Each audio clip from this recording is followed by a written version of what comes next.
તો જે રીતે અત્યારે યુપીના ટ્રેન્ડ મળી રહ્યા છે, ભાજપ આગળ ચાલી રહ્યું ત્યારે લખનૌમાં જીતનો જશ્ન શરૂ થઈ ગયો છે। લખનૌ ભાજપ કાર્યાલયની બહારથી જોડાઈ ચૂક્યા છે અમારા સંવાદદાતા ભદ્રેશ કુમાર મિસ્ત્રી, તેમની સાથે સીધી વાત કરી।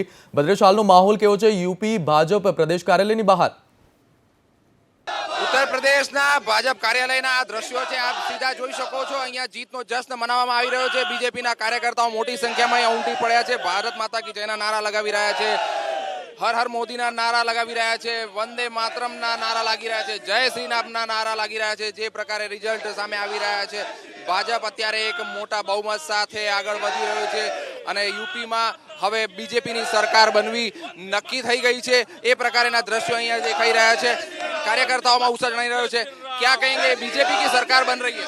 भारतीय जनता पार्टी की पूर्ण बहुमत की सरकार बन रही है। उत्तर प्रदेश से गुंडा राज खत्म होने जा रहा है। अखिलेश का किला ढह चुका है। भारतीय जनता पार्टी और उत्तर प्रदेश के सारे कार्यकर्ताओं और जनता ने यह संदेश दे दिया है पूर्ण बहुमत की सरकार देके। आपका क्या कहना है, पूर्ण बहुमत की सरकार बन रही है बीजेपी की? पूर्ण बहुमत से बन रही है। 300 के आसपास सीटें आएंगी, 300 के आसपास सीटें आएंगी।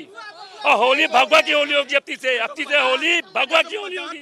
अब की होली भगवती होली होगी। 300 से ज्यादा सीटें मिलेगी એવું કહેવું છે ઉત્તર પ્રદેશના ભાજપના કાર્યકર્તાઓનો। એક પ્રકારે જશ્ન અહીં શરૂ થઈ ગયો છે। હોળીની તૈયારીઓ અહીંયા થઈ ચૂકી છે અને આ જશ્નનો નજારો તમે સ્પષ્ટ જોઈ શકો છો। કેમેરામેન દિવ્યાંગ સાથે ભદ્રેશ કુમાર, એબીપી અસ્મિતા, લખનૌ।